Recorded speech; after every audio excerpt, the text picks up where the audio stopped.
Welcome to Ask Adwords. My name is Alex. And I'm Joe.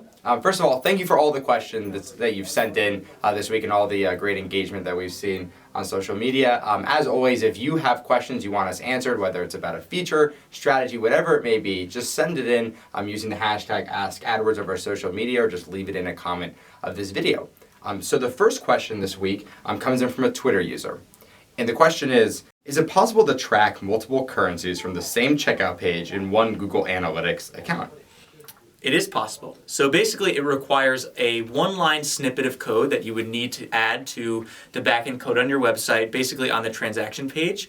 And you could track, revenue and the shipping costs and the tax in whatever currency you wanted to kind of see. So the data is essentially going to report in whatever currency you've set in your profile, but you actually have the option to see all that information in the local currency. And you can check under the profile settings to see what currencies we currently have available in analytics. Nice. Yeah. Cool. You're the analytics expert. I'll leave it at that. Oh gosh. Second question. It comes from Aaron and it reads, why does the average position reported for a keyword differ from the position I see when I search for my ad?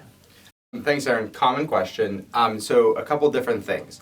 Obviously, when you're searching in one instance, you're just looking at one instance of your ad showing up. When you look at your average position, you're looking at an aggregated, much larger sample size that's going to be a lot more reflective of what's happening, obviously on average. Mm-hmm. Now, if you're searching for yourself consistently on Google.com, for example, our system will actually take that into account. So I assume if you're searching for yourself, seeing your ad, you're probably not clicking. You don't want to charge yourself. Our system will actually notice that, and it can drop your ad to yourself. It might even stop showing you your own ad as it assumes you're not interested. What I recommend that you do is check out the Tools button at the top of your account. You click on that, there's an ad preview diagnosis tool that you can use. You can do a mock Google search. You can set a different location, any location you like, type anything in like you would on Google, and you'll see where your ad would show up to somebody who's just doing kind of like a fresh search. And it allows you to see, maybe you're searching in a more competitive area than most of your potential user bases, and other things like different devices, that type of thing. So definitely use the ad preview tool. It's very important if you want to see where your ad's showing up. Well said.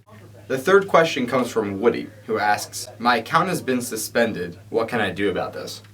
So we obviously want your ads to run on Google, but we also want a good user experience for everyone that does a search on Google. So basically, if your account has been suspended, it's most likely due to a policy reason, but it could also be due to some sort of billing reason. Yeah, and you likely got an email sent to your login email address, the administrative login email address explaining the policy violation, linking you likely to one of our articles in our help center that will explain the policy that you're currently not complying with.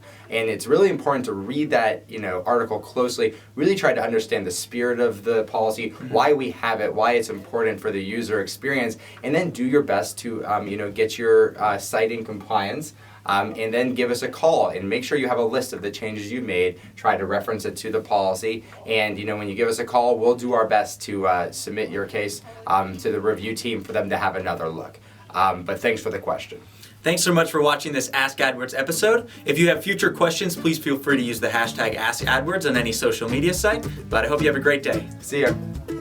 Reward advertisers that do that type of thing. So that's kind of, if you keep that in mind and you work towards that, you're generally going to see increased quality scores. But to break it down a little bit further, quality score pretty much is broken down to three major components.